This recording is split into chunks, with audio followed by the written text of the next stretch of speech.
Hello guys, and welcome back to another video.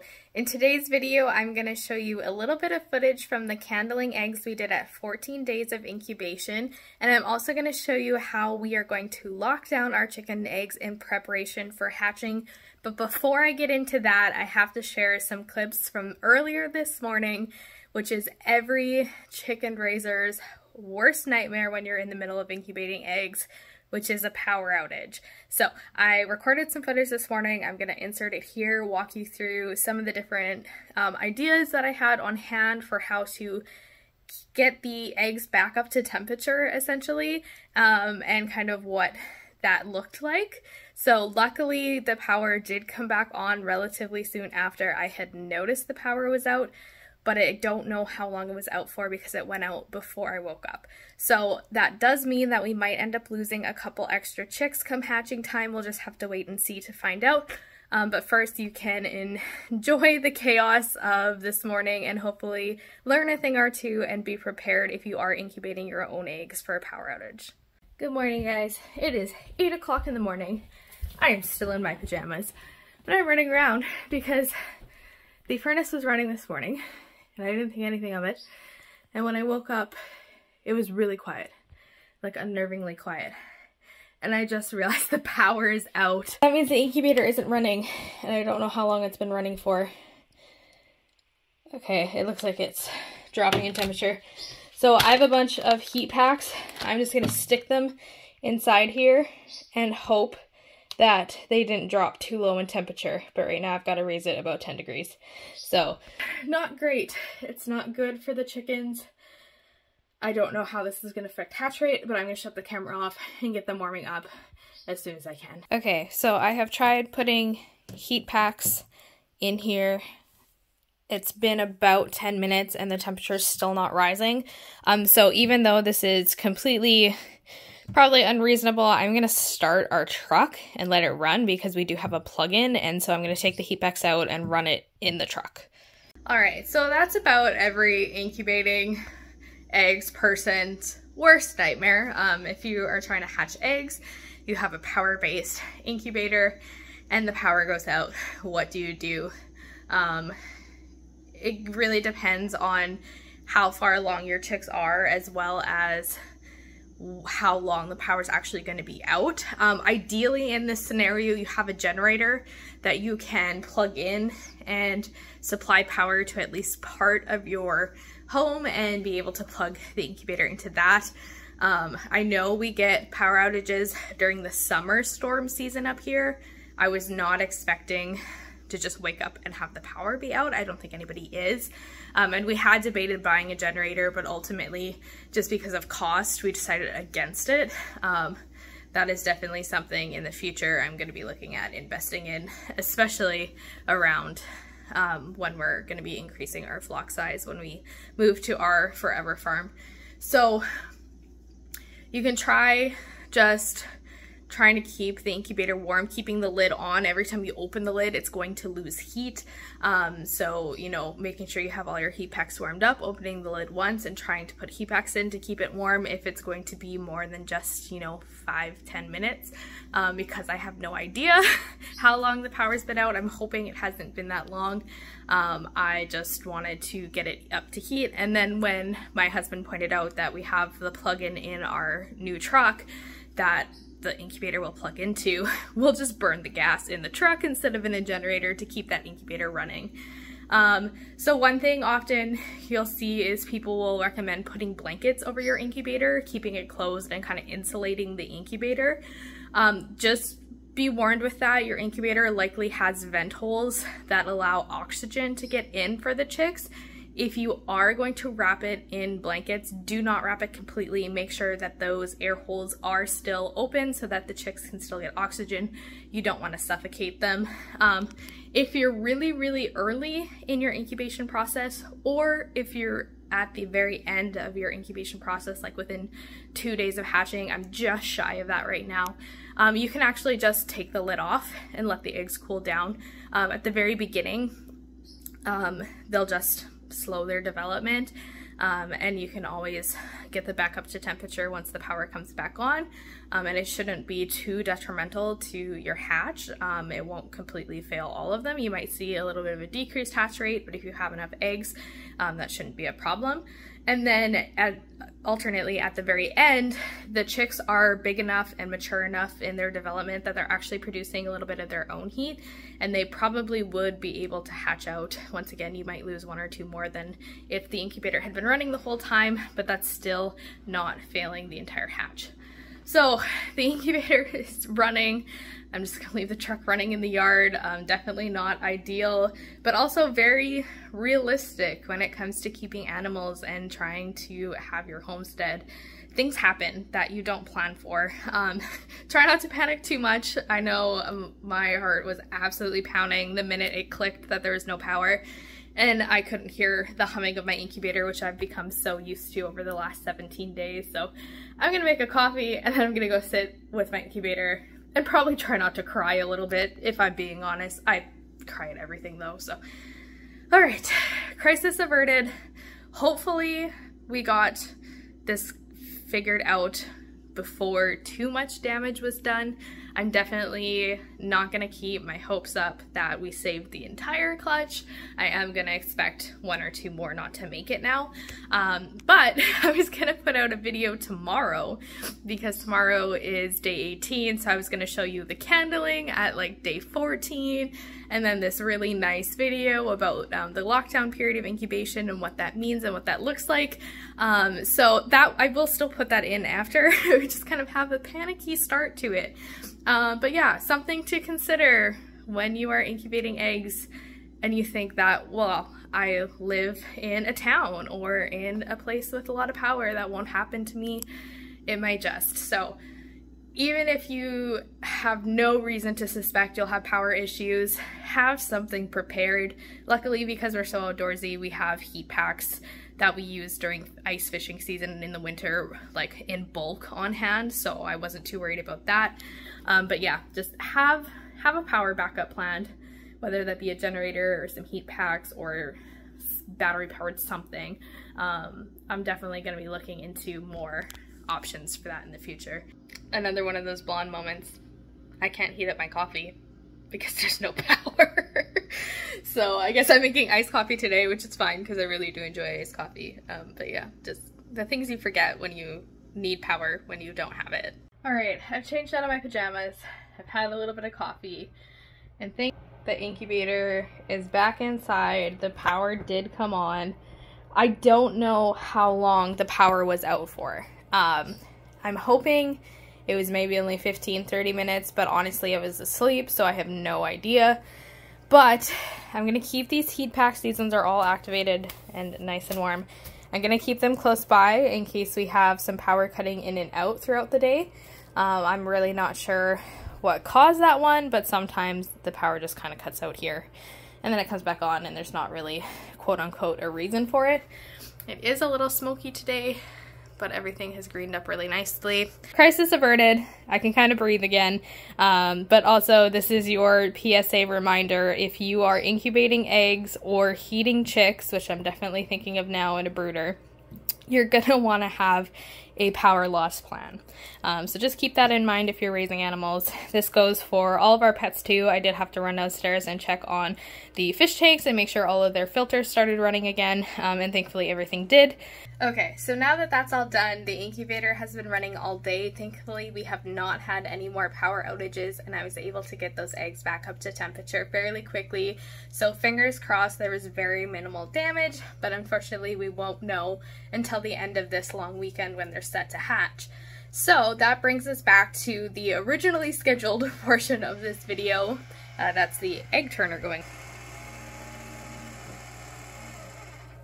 What it looks like when it's automatically turning the eggs. So first off, I'm going to insert a clip of the candling at day 14, so the second week into incubation. And the reason why we candle, which is looking at the eggs under a flashlight in a dark room, is because we're checking for development. And so we want to make sure that eggs are developing properly and at an appropriate pace for the chickens. But the most important part of why we're doing this is because when you go into this lockdown phase where you have a high temperature for an extended period of time with very high humidity, if an egg is not actually developing, it's a very good chance that it's actually going to explode inside of the incubator. So you don't want that for a few reasons. One, it just is going to make a massive mess that you then have to clean up. And if you've smelled hot, not good egg, you know that is something you want to avoid at all costs. But also secondary to that is that if that egg does explode, it's going to coat a lot of the other eggs, and because they do still have a somewhat permeable membrane of their eggshell, there's a chance the bacteria from the rotten egg could get in and affect the baby chicks. So because you're already so far into incubation and you want to give yourself the best chance possible to have healthy hatched chicks, you just want to make sure you're going in and removing those non-developing eggs fairly regularly. So that's why we do them at 7 days, at 14 days, and then you can do them again at day 18 if you still have any maybes. Mine were all developing, so I'm really not worried about it at all.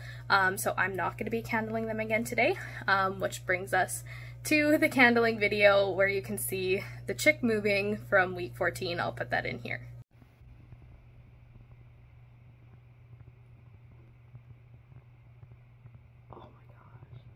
That's so cool. Okay, so that was a really quick video just showing one of the chicks moving inside of the eggshells. During that candling, we did find 2 more of the eggs were not developing and actually had not developed at all. Unfortunately, it was 2 of the black copper moran, or the really dark brown eggs, which does kind of make sense because those ones were the hardest to see into because their shells are either so dark or so thick that they're just very difficult to candle properly. So it makes sense that we would kind of miss that those ones weren't quite developing until the 2nd week. So those ones we did remove. We did also crack them open to confirm that there was no development, and there wasn't in either one. So that means that from the original 15 we put in the incubator, we are down to 11. Now that being said, all 11 showed really great healthy development and movement on the day 14 candling. I keep wanting to say week, but the day 14 candling, everything's looking really great, lots of movement, lots of active chicks, and so that means we are really set up to go into this lockdown phase. So I keep saying lockdown. What does that actually mean? So the lockdown phase of incubation happens on day 18, which is where we are going to take out the automatic egg turner, so you're no longer rotating the eggs anymore. You're going to up the humidity. So with the kind of regular incubation, you're looking for that 40 to 50% humidity. We're now going to bump that up to kind of 60-70% humidity for the remainder of the incubation period. And this is all in preparation for getting the chicks ready to hatch. So they should start showing signs of hatching late on day 20 and into day 21, which is their actual hatch date, one which for me is on Monday night is hatch date, and they can continue to hatch for like up to 24 hours after, so I'm going to be looking Monday to Tuesday for hatching days. So yeah, this lockdown period is to increase the humidity, which makes the ideal conditions for hatching. I'm not 100% sure on the science behind this, definitely look it up yourself, but I believe the higher humidity helps with the evaporation of liquid from the egg so that there's more air sac for the chicks to actually breathe in while they're hatching. Don't quote me on that, I don't know that for sure. So because it is now day 18, we are going to put these chicks into lockdown. So far throughout our incubation, we've only been filling up one of the water wells, and having these little wells on the outside of this Barato incubator has been so handy. So I don't have to take off the lid at all to help refill the water or increase humidity. I just have to add water in this little side well.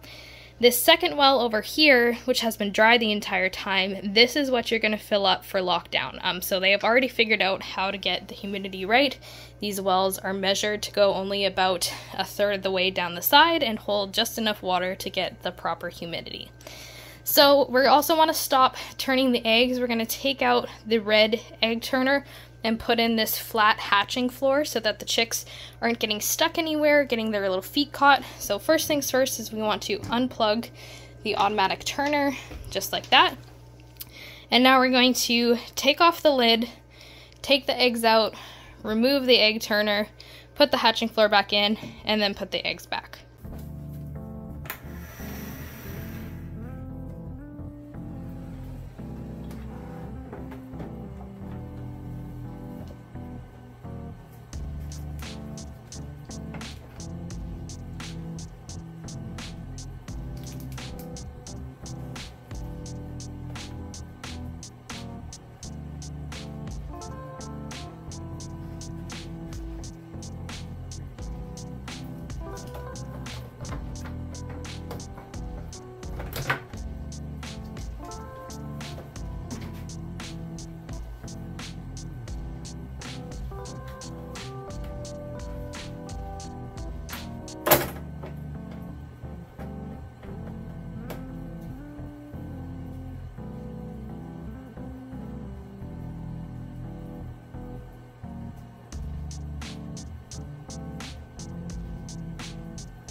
So this is the very last black copper Moran egg that we have left.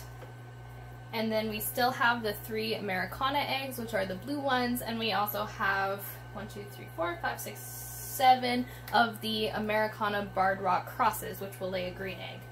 So hopefully, as long as we get a little bit of hens from both the blue and the brown eggs, we should have blue and green eggs. I'm not going to hold out hope that the black copper Moran egg is a hen. It's a 50-50 shot. Hopefully it is. That would be fantastic, but I'm not going to get my hopes up for that.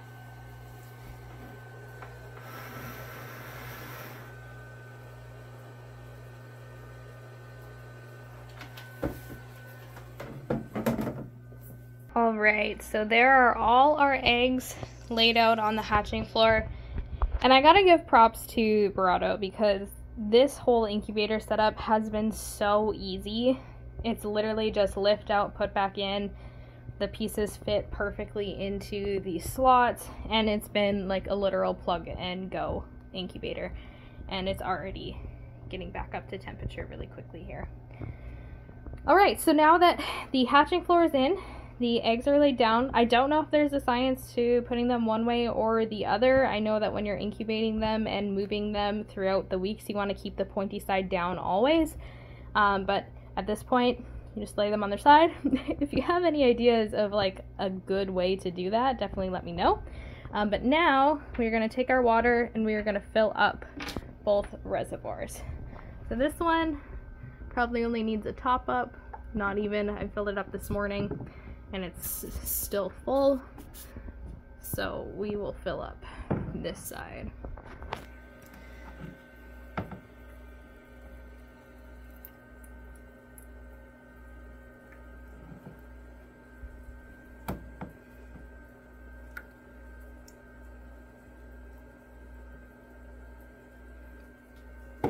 Go. I've been just keeping a little piece of sponge handy to clean up any water that gets spilt, and then you just throw the caps back on, and this is lockdown phase. And so the reason it's also called lockdown is because it is a true COVID quarantine. You do not want to touch this incubator at all now. So we're not going to be opening the lids, we're not going to be candling the eggs, we're not going to be fidgeting with it. The only thing we are going to do is top up water in these external ports, and that is it. So the next time you go to open the incubator will be once your chicks have hatched and dried off and it's time to move them into your brooder. So this is really exciting, you guys. Today is the 19th of May. It's Friday. By Monday, Tuesday, the end of the long weekend up here in Canada, we should have brand new baby chicks, and I can't wait to share it with you guys. I am getting so excited. I really can't wait. So I can't confirm that this is actually going to work, but I really, a bunch of my family and people who follow my videos quite closely have been asking for all of the updates on when are the chicks going to hatch, when are they going to be here. So I am going to try and live stream here on YouTube at least one of the chicks hatching. So I know that the process can take some time. I'll definitely be posting lots of updates as well on my Instagram at Homesteading Stas. The link is in the description down below. So if you don't want to miss out on the hatching of the baby chicks, definitely give me a follow there, and also make sure that you're subscribed to this channel. And if you want more chicken content and videos, there's going to be lots more to come. So I hope you guys stick around. I hope you have a great day today, and we'll see you in the next video.